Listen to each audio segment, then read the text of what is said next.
Morning Celkon mobile సమర్పిస్తున్న business breakfast షోకి స్వాగతం. ముందుగా కేంద్ర ప్రభుత్వ ఉద్యోగులందరికీ కంగ్రాచులేషన్స్, అభినందనలు. ఒక చక్కటి శుభవార్తతో ఇవాల్టి ఉదయం ప్రారంభమైంది. 47 లక్షలకు పైగా దేశవ్యాప్తంగా ఉన్న కేంద్ర ప్రభుత్వ ఉద్యోగులకి 24% వాళ్ళ వేతనాలు పెరగబోతున్నాయి. సో అందరికీ ఇన్ఫ్లేషన్ నుంచి ఒక చక్కటి రక్షణ లభించబోతోంది. 7వ వేతన సంఘం 6వ వేతన సంఘం కంటే కూడా చక్కటి రికమెండేషన్స్ ఇచ్చింది.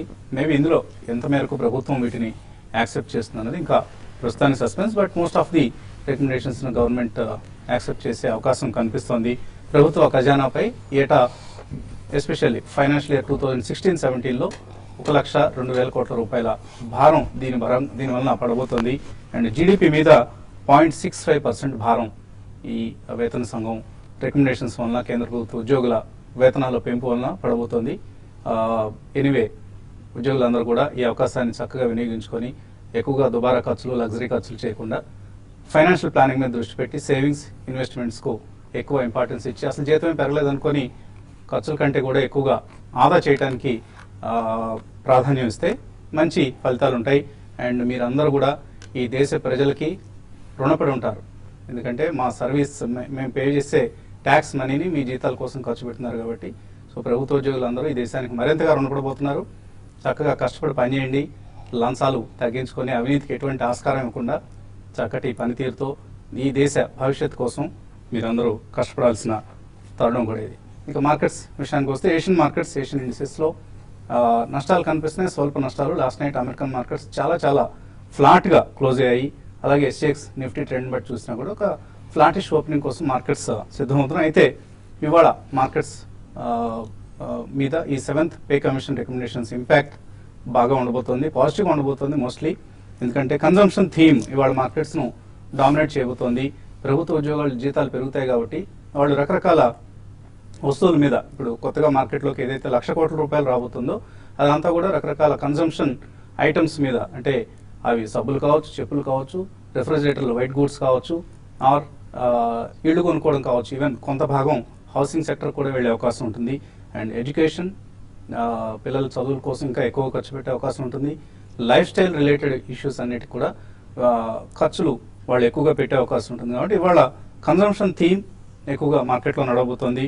నిన్న కూడా మనం చూసాం, అప్పటికే ఇవాళ రిపోర్ట్ రాబోతుందన్న ఉత్సాహంతో హిటాచీ కావచ్చు, వాల్పూల్ కావచ్చు, బజాజ్ ఆటో స్టాక్స్ ఇవన్నీ బాగా పెరగడం చూసాం. అలాగే టెక్స్టైల్ స్టాక్స్ పెరగడానికి not just 7th pay commission, exports ops ఇస్తున్నారు, ఇంట్రెస్ట్ రేట్ సబ్సిడీ ఇస్తున్నారు టెక్స్టైల్ కంపెనీస్కి.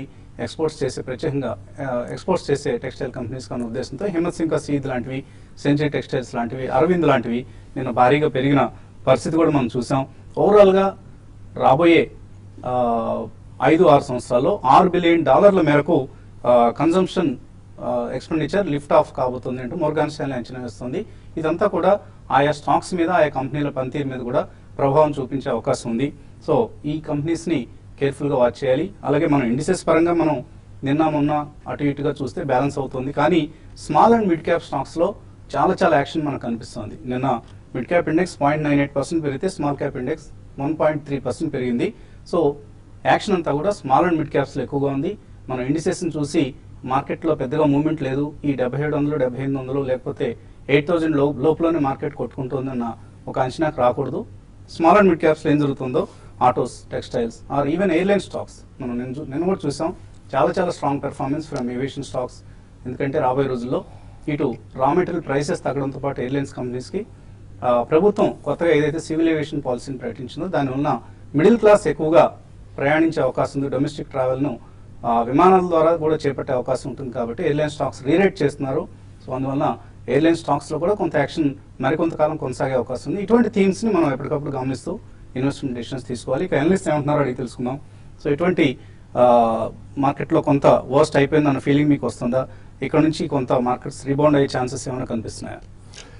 మార్కెట్స్ డెఫినెట్లీ అంటే ఇండెక్స్ పరంగా చూసుకున్నా కానీ మనకి అంతగా పడే అవకాశం కనిపించలేదండి. ఎందుకంటే మనకి ఇప్పుడే మీరు మెన్షన్ చేసిన one of the major themes is going to B 7th pay commission. Last time కూడా మన 6th పే కమిషన్ వచ్చిన తర్వాత సీన్ సాలిడ్ బూమ్, కన్జ్యూమబుల్స్ కానివ్వండి, తర్వాత రియల్ ఎస్టేట్ లో కానివ్వండి, ఇతరత్ర వేరే ఆటోమొబైల్స్, ఇటువంటి థీమ్స్ అన్ని కూడా పికప్ అవుతాయి. అండ్ ఒక బీసీజీ, బెయిన్ అండ్ మెకెన్జీ వీళ్ళు ముగ్గురు కూడా ఒక మేజర్ రిపోర్ట్ ఒకటి చేశారండి. సో ఇందాక మీరు మెన్షన్ చేసిన textiles will be a major theme. ఎందుకంటే జనరలీ మనకు ఈవెన్ ఒక 30 to 50% pay rise in 5 years లో జరిగిన or maybe doubling of it in 5 years time, consumption on textiles will go up proportionally very high. అంటే number 1 మనకి ఇప్పుడు food items మీద Indians generally ఖర్చు పెడతారు ఓవరాల్ పర్ క్యాపిటా చూసుకుంటే.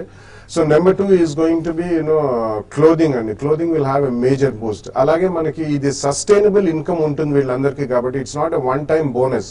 కాబట్టి డెఫినెట్లీ ఆటోమొబైల్స్, వైట్ గూడ్స్ ఇటువంటివన్నీ కూడా definitely people will start buying probably either on EMIs, installments or even down cash payment చేసి కూడా కొంటారు. బికాస్ ఈ రోజు ఇంట్రెస్ట్ రేట్స్ కూడా తగ్గుతున్నాయి. రాబోయే 1 or 2 years లో కొద్దిగా తగ్గుముఖం పట్టే అవకాశం ఎక్కువ ఉంది. So big consumption led theme మన ముందర రాబోనుంది. సో ఇవన్నీ మనం పరిగణనలో తీసుకుంటే జిఎస్టీ వచ్చిన తర్వాత ఈవెన్ రేషనలైజేషన్ ఆఫ్ ప్రైజెస్ కానివ్వండి, మూవ్మెంట్ ఆఫ్ గూడ్స్ కానివ్వండి, ఈటైలింగ్ అది పెరిగి బాగా సాలిడ్ కన్జంప్షన్ లెడ్ థీమ్ పెరిగే అవకాశం ఉంది. బట్ మార్కెట్ లో డెఫినెట్లీ ఇవన్నీ కూడా లాక్ టైం అనేది ఉంటుంది కాబట్టి ప్రాబ్లీ కార్పొరేట్ ఫండమెంటల్స్ కొద్దిగా మెరుగుపడడానికి మేబీ 1 or 2 quarters పట్టచ్చు. ఫైనాన్షియల్ ఇయర్ 16-17 లో డెఫినెట్లీ 10% to 12% గ్రోత్ ఈపీఎస్ లో ఉంటుందని అందరూ కూడా ఫోర్కాస్ట్ చేస్తున్నారు. సో అది మనం దృష్టిలో పెట్టుకుని నెక్స్ట్ 1 or 2 months లో వచ్చే అవకాశాలు మాత్రం వదలకూడదండి. Definitely one should load. ఇందాక మీరు చాలా పర్టినెంట్ పాయింట్ చెప్పారు. వచ్చిన డబ్బులంతా ఎక్స్ట్రా వచ్చే ఇన్కమ్ అంతా కూడా ఖర్చు పెట్టకుండా చక్కగా సేవింగ్స్ ఇన్వెస్ట్ చేసుకుని అందులో కొద్దిగా పోర్షన్ ఈక్విటీలో డైరెక్ట్లీ కానివ్వండి లేకపోతే మ్యూచువల్ ఫండ్స్ ద్వారా కానివ్వండి చేసుకుంటే నెక్స్ట్ రాబోయే 5-10 years లో మంచి లాభాలు చేకూరుతాయి. అండ్ కన్వెన్షనల్ రిస్కియర్ అసెట్స్ అనుకోకుండా conventional class of assets like real estate కానివ్వండి, ప్రెషియస్ మెటల్స్ కానివ్వండి, బ్యాంక్ ఫిక్స్డ్ డిపాజిట్స్ వీటికి అన్నిటికీ అతీతంగా కొద్దిగా మనకి ఇప్పుడే మొదలైంది థీము మ్యూచువల్ ఫండ్స్ లో తప్పకుండా ఇన్వెస్ట్ చేసి definitely over the next 5-10 years మంచి లాభాలు చేకూరుతాయని చెప్పి అందరికీ ఆశిద్దాం. And we wish both the employees, government employees as well as government of India also a very good luck over the next few years. So technically మనం కొంత f i behaviour పరంగా చూస్తే selling ఆగడం చూస్తున్నాం. అండ్ నిన్న కూడా మనం ఎక్కువగా లాంగ్ పొజిషన్స్కి వాళ్ళు ప్రిఫర్ చేయడం, షార్ట్ కవరింగ్ చేయడం చూసాం. సో ఇక్కడ నుంచి ఇంకా 4 రోజులు మిగిలింది ఎక్స్పైరీకి. సో టెక్నికల్లీ మార్కెట్స్ ఎలా బిహేవ్ చేయబోతున్నాయి? ఐ థింక్ గత 4 రోజులు ట్రేడింగ్ ప్యాటర్న్ మనం చూస్తే కనుక ప్రాబ్లీ ఒక కన్సాలిడేషన్ జోన్లోనే ఉన్నామని చెప్పొచ్చు. అండ్ ఐ థింక్ ఒక టైట్ రేంజ్ లో ట్రేడ్ అయ్యే అవకాశం ఉంది నిఫ్టీ. సో లాస్ట్ మంత్ లో ఏదైతే ఉందో 7691 గత కొద్ది రోజులుగా చెప్పుకుంటున్నాం కూడా మనం, అదొక గట్టి సపోర్ట్ గా ఉంటుంది. అదేవిధంగా 20-day మూవింగ్ యావరేజ్ ఏదైతే ఉందో అట్ దిస్ స్టేజ్ 7997. సో ఈ రేంజ్ లో ట్రేడ్ అయ్యే అవకాశం ఉంది. సో ఈ రోజు వీక్లీ క్లోజింగ్ కనుక 7875 అబోవ్ క్లోజ్ అవుతే ప్రాబ్లీ 150 to 200 points ర్యాలీ వచ్చే అవకాశం ఉంది నెక్స్ట్ వీక్ లోనే. అదేవిధంగా ఈ రోజు క్లోజింగ్ కనుక 7790 అంటే ఒక 50 points డౌన్ కింద క్లోజింగ్ బేసిస్ ఉంటే కనుక మేబీ ఒక మైనర్ కరెక్షన్ మేబీ 7680, 7690 దాకా వచ్చే ఛాన్స్ ఉంది. ఓవరాల్ గా మార్కెట్ చూస్తే కనుక ప్రాబ్లీ ఒక సైడ్ వైజ్ జోన్ అనే చెప్పుకోవచ్చు మనం. ఆఫ్టర్ 4 weeks కరెక్షన్ మేబీ ఈ వీక్ ఒక consolidation and side wise zone గా మనం చెప్పుకోవచ్చు. అండ్ బ్యాంక్ నిఫ్టీ అదేవిధంగా చూస్తే కనుక ప్రాబ్లీ దీన్ని కూడా 20-day మూవింగ్ యావరేజ్ 17,255 అంటే ఇక్కడ నుంచి ఆల్మోస్ట్ 200 points పైన ఒక రెసిస్టెన్స్ జోన్ గా మనం చెప్పుకోవచ్చు. అదేవిధంగా ఈ వారం స్వింగ్ లో ఏదైతే ఉందో 16,741 అదొక సపోర్ట్ జోన్ గా చెప్పుకోవచ్చు. కానీ నిన్న కొన్ని స్టాక్స్ మటుకు మంచి బ్రేక్అవుట్స్ రావడం చేసాం. ప్రాబ్లీ అరవింద్ మిల్స్ ఏదైతే ఉందో అది నేను ఒక్క రోజులోనే ఆల్మోస్ట్ 280 నుంచి 312 దాకా వెళ్ళటం చేసాం. మేబీ ఇట్లాంటి స్టాక్స్ లో కొద్దిగా ఇంకా అప్ మూవ్ ఉండే ఛాన్స్ ఉంది. I think Arvind mill should be bought ఈ ఎక్స్పైరీకే మేబీ 312 లో 50%. అదేవిధంగా మార్కెట్ కరెక్ట్ అయ్యి అరౌండ్ 300 వస్తే 50% తీసుకుని 296 స్ట్రిక్ట్లీ స్టాప్ లాస్ పెట్టుకోవచ్చు. మేబీ మార్కెట్స్ బాండ్ ఇలానే ర్యాలీ కంటిన్యూ అవుతాయి కనుక 326 నుంచి 330 దాకా వెళ్ళే అవకాశం ఉంది. సో మ్యూచువల్ ఫండ్ ఇప్పుడు వస్తున్న ఏదైతే 7th పే కమిషన్ రికమెండేషన్స్ కారణంగా మార్కెట్లోకి వచ్చే మనీ ఏదైతే ఉంటుందో డిస్పోజబుల్ ఇన్కమ్, సో ఇందులో కొంత మ్యూచువల్ ఫండ్స్ వైపు కూడా వచ్చే అవకాశం ఉంది. ఎక్కువ మంది ఈ మధ్య మ్యూచువల్ ఫండ్స్ వైపు మొగ్గు చూపే పరిస్థితి కనిపిస్తుంది. అదే సమయంలో కొన్ని కొత్త స్కీమ్స్ కూడా వస్తున్నాయి మన మార్కెట్స్లోకి. ఎన్ఎఫ్ఓస్ వస్తున్నాయి, యాక్సిస్ చిల్డ్రన్స్ గిఫ్ట్ అంటూ, అలాగే డిహెచ్ఎఫ్ఎల్ ప్రాయమరిక ట్యాక్స్ సేవింగ్స్ ఫండ్, అలాగే పీర్లెస్ నుంచి, మీరే ఎసెట్ నుంచి, టాటా నుంచి, వీళ్ళందరి దగ్గర నుంచి కొత్త స్కీమ్స్ వస్తున్నాయి. సో ఈ కొత్త స్కీమ్ల వైపు మొగ్గు చూపడం మంచిది అంటారా, లేదా ఎగ్జిస్టింగ్ స్కీమ్స్ ఎన్నుకొని వాటిలో బెస్ట్ పెర్ఫార్మింగ్ స్కీమ్స్ లో ఇన్వెస్ట్ చేయడం మంచిదా? జనరల్ గా మనం ఎన్ఎఫ్ఓస్ ని అవాయిడ్ చేయడమే మంచిది. అంటే అన్లెస్ ఒక పర్టికులర్ ఎన్ఎఫ్ఓ ఒక మంచి థీమ్ తో రాబోతుంది, మంచి బెనిఫిట్స్ తోని రాబోతుంది అంటే తప్ప we should definitely avoid NFOs అండి. అండ్ ఎందుకంటే ఎన్ఎఫ్ఓస్ లో మనకు ట్రాక్ రికార్డ్ ఉండదు. ఫస్ట్ మనం కొత్త ఫండ్స్ లో ఇన్వెస్ట్మెంట్ చేస్తాము. వేరాజ్ ఆల్రెడీ ఎగ్జిస్టింగ్ ఫండ్స్ ఏమైతే ఉన్నాయో మంచి ట్రాక్ రికార్డ్ ఉన్న ఫండ్స్ ని సెలెక్ట్ చేసుకుంటే we know how they are performing, downtown లో ఏ విధంగా పర్ఫార్మ్ చేస్తున్నాయి, అప్ టౌన్ లో ఏ విధంగా పర్ఫార్మ్ చేస్తాయి అనేది మనకు ఖచ్చితంగా తెలుస్తుంది. కాబట్టి it is always better to select plain diversified existing schemes. At least ఒక 5 year ట్రాక్ రికార్డ్ ఉన్న ఫండ్స్ ని సెలెక్ట్ చేసుకోవడం ఇట్ ఈస్ ఆల్వేస్ బెటర్ అండి. సో మీరు ఇవాళ long term Axis long term equity fund recommend చేస్తున్నారు. Of course it's a top performer among the ALSS schemes. Right. So general గా tax saving అనేది towards the fag end of the financial year అనేది చేస్తూ ఉంటారు. General జనవరి, ఫిబ్రవరి and March లో సాధారణంగా స్పెషల్ గా ఈఎల్ఎస్ఎస్ లో ఎవరైతే ఇన్వెస్ట్మెంట్ చేయాలనుకుంటారో జాన్, ఫెబ్ అండ్ మార్చ్ లో majority of the time market up trend లో ఉంటుంది. సో ఇన్వెస్ట్మెంట్ చేసినప్పుడు higher value of the units లో మనం ఇన్వెస్ట్మెంట్ చేస్తాము. అండ్ హైయర్ వాల్యూలో ఇన్వెస్ట్మెంట్ చేసినప్పుడు మనకు పెద్దగా రిటర్న్స్ రావు. సో ఇప్పుడు మార్కెట్ డౌన్ ట్రెండ్ లో ఉంది కాబట్టి అట్లీస్ట్ ఇప్పటి నుంచి అన్నా కొద్దిగా ఇన్వెస్ట్మెంట్ చేసుకుంటే మనకు మంచి రిటర్న్స్ రావడానికి అవకాశం ఉంటుంది. Axis long term equity is one of the top performing tax saving scheme. ఇది మనకు 2009 లో స్టార్ట్ అయిన ఫండ్. అండ్ జనరల్ గా ఇది BSE 200 కి బెంచ్ మార్క్ అయిన ఫండ్. అండ్ స్టాక్ పికింగ్ చేసేటప్పుడు bottom up stock picking approach follow అవుతుంది. అండ్ ఏవైతే కంపెనీస్ స్ట్రాంగ్ క్యాష్ ఫ్లో ఉంటుందో, గుడ్ పర్ఫార్మెన్స్ ఉంటుందో, ఇండస్ట్రీ లీడర్షిప్ ఉంటుందో, అలాంటి అండ్ ప్రైసింగ్ పవర్ ఉంటుందో అలాంటి స్టాక్స్ ని పికప్ చేస్తుంది. And quality of stocks and domestic theme పైన ఫోకస్ చేయడం వల్ల పియర్ గ్రూప్ కంటే మంచిగా రిటర్న్స్ ఇచ్చింది. కన్సిస్టెంట్ గా లాస్ట్ 5 years పియర్ గ్రూప్ ని బీట్ చేసింది. As well as benchmark ని కూడా కన్సిస్టెంట్ గా బీట్ చేసింది. అండ్ ఏదైతే highly regulated and beaten down cyclical sectors ఉంటాయో అలాంటి స్టాక్స్ ని ఇది అవాయిడ్ చేస్తుంది. ఓవరాల్ గా 55 to 60% large cap oriented stocks లో ఇన్వెస్ట్మెంట్ చేయబడుతుంది. And 35 to 40 mid cap oriented stocks. Comparing to peer group కొద్దిగా మిడ్ క్యాప్ స్టాక్స్ లో ఎక్స్పోజర్ కొద్దిగా ఎక్కువ ఉంటుంది. And rest of the thing will be invested in small cap stocks. And mid cap లో ఎక్కువ invest చేయడం వల్ల రిటర్న్స్ కూడా మంచిగా వచ్చాయి. అండ్ టాప్ సెక్టర్స్ వచ్చేసి finance, automobile, health care, technology, chemicals. And top holdings HDFC Bank, Kotak Mahindra Bank, Tata Consultancy Services, HDFC and Sun Pharmaceuticals Limited. 1 year లో return చూస్తే 5.63% వచ్చింది. 3 years లో 28% అండ్ 5 years లో 17.93% compounding return. 1 lakh ఎవరైతే 2009 లో investment చేశారో almost 3 times అయింది. 2,96,000 is the current value. So ఇప్పుడు ఎవరైతే ఈఎల్ఎస్ఎస్ లో ఇన్వెస్ట్మెంట్ చేయాలనుకుంటారో ఓవరాల్ గా ఇయర్ కి 50% మార్కెట్ డౌన్ లో ఉంది కాబట్టి 50% ఇప్పుడు ఇన్వెస్ట్మెంట్ చేసి రెస్ట్ ఆఫ్ ద 50% స్ప్రెడ్ చేసి ఇన్వెస్ట్మెంట్ చేసుకుంటే మంచిది till March. Okay. So axis is of course the top performer. అలాగే మనకు శివప్రసాద్ పంపిస్తూ ఉంటారు కదా తరచుగా వాట్సాప్ మెసేజెస్. ఆయన కూడా Birla sun life tax relief 96 ఈ స్కీమ్ కూడా ఆయన మనకు పంపించడం జరిగింది. పెర్ఫార్మెన్స్ ఎలా ఉందన్నది యాన్యులైజ్ పెర్ఫార్మెన్స్. ఇది కూడా one of the maybe next Axis long term equity ఉంటుంది. ఈ మధ్యకాలంలో బాగా ఇంప్రూవ్మెంట్ కనిపిస్తుంది యాక్సిస్ తో పాటు. Birla sun life tax relief 96 ఒకటే స్కీమ్లో అన్ని డబ్బులు ఇన్వెస్ట్ చేయడం ఎందుకు అనుకునే వాళ్ళు మేబీ ఈ స్కీమ్ని కూడా కన్సిడర్ చేయొచ్చు ట్యాక్స్ సేవింగ్ పర్పస్ కోసం. ఇంకా ఇన్వెస్టర్స్ నుంచి కాల్స్ అలాగే మెయిల్స్ తీసుకునే ముందు కాసేపు ప్రకటనలు.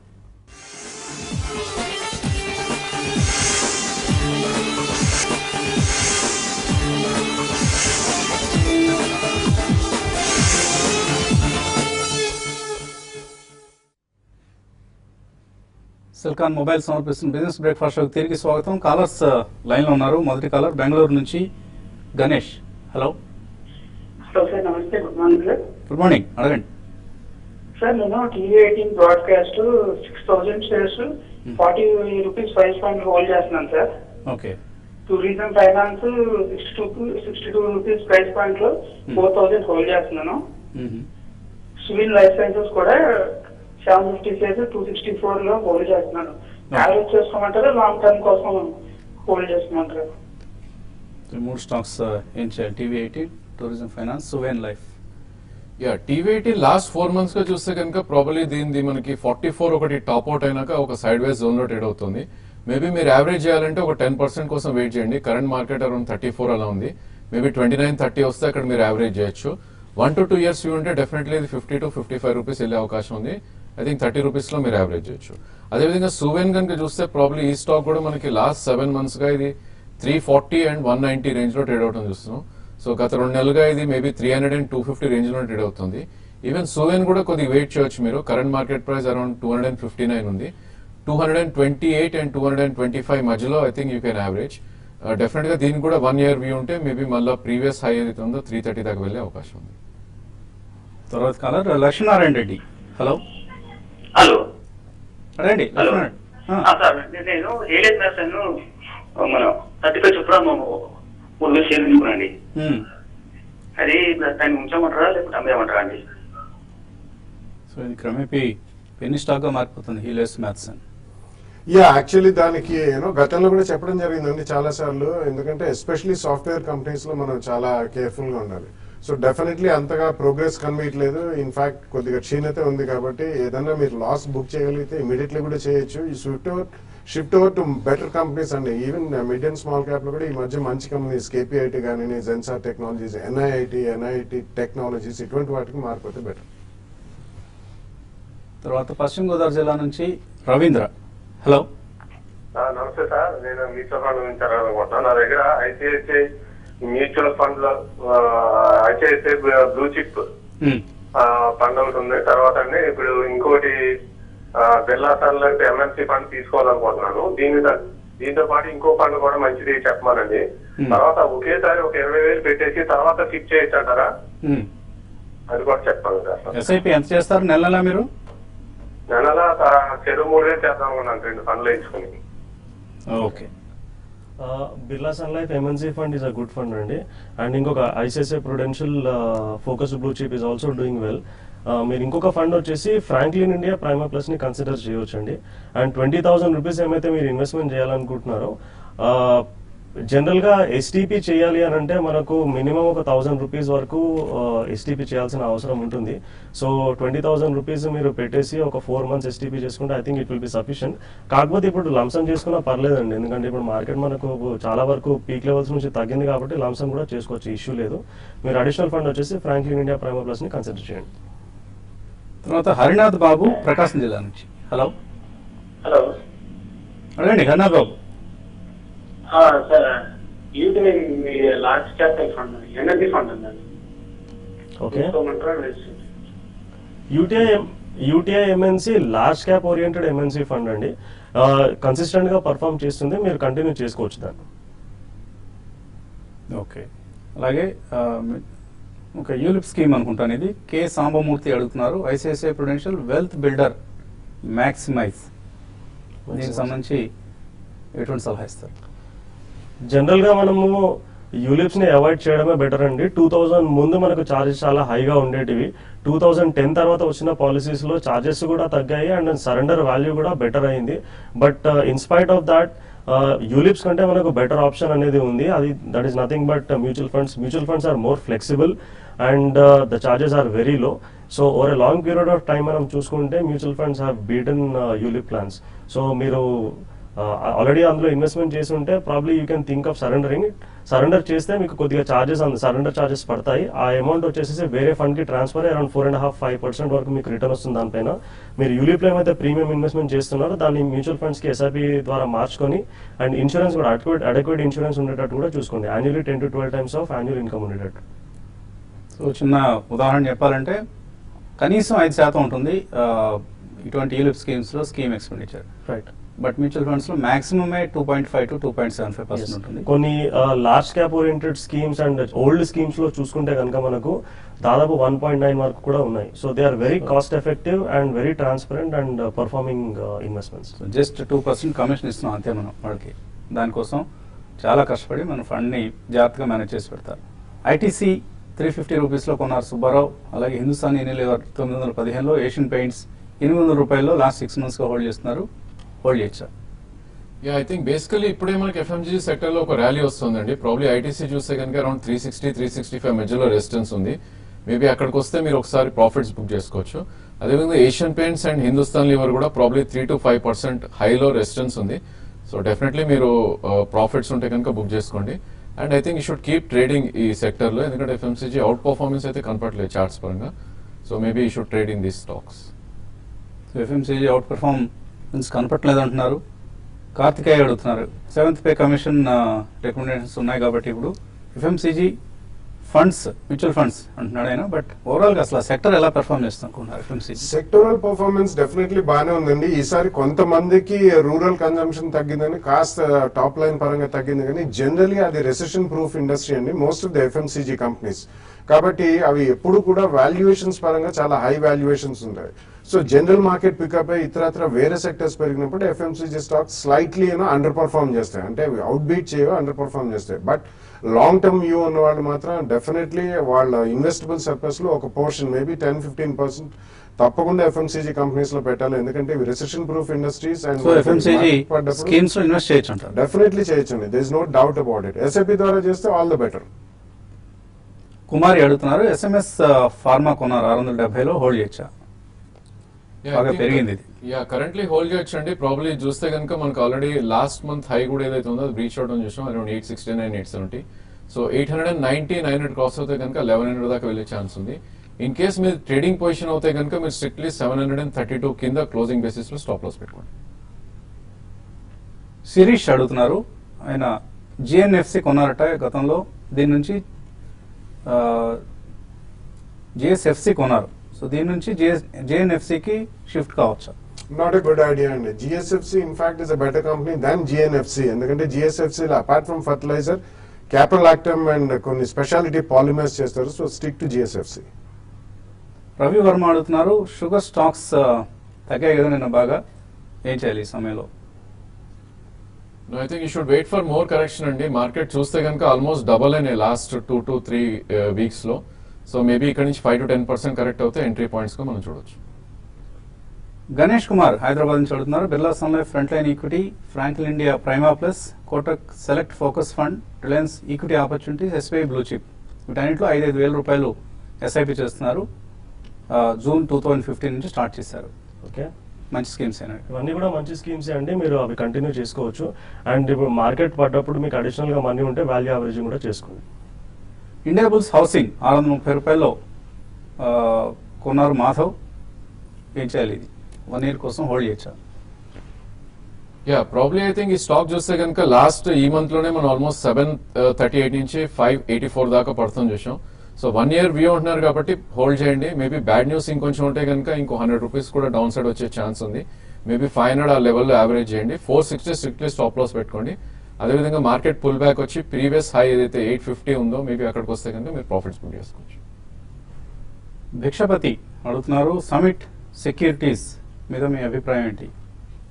సమిట్ సెక్యూరిటీస్ అనేవి ఇటువంటి చిన్న చిన్న కంపెనీలు అండి, వాటి గురించి మనం అంతగా బుర్రలు బద్దలు కొట్టుకోవాల్సిన అవసరం లేదు, అవాయిడ్ చేయండి. అవి పెరుగుతుంటే తగ్గుతూ ఉంటాయి. అండ్ చాలా operator driven stocks Summit Securities అంటే it's just an investment company. ఏవో కొన్ని ఇన్వెస్ట్మెంట్లు చేసి కూర్చున్నారు, డివిడెండ్లు వస్తూ ఉంటాయి, లేకపోతే ఒక్కొక్కసారి పూర్తిగా పెర్ఫార్మెన్స్ దెబ్బతింటూ ఉంటుంది, రిస్కీ బెట్స్ అవుతాయి. సో అవాయిడ్ చేయండి, మంచి కంపెనీలు కొనుక్కోండి. ఇది వాటి సెల్కాన్ మొబైల్స్ సమర్పించిన బిజినెస్ బ్రేక్ఫాస్ట్. మధ్యాహ్నం స్మార్ట్ ఇన్వెస్ట్లో మళ్ళీ కలుగుతాం.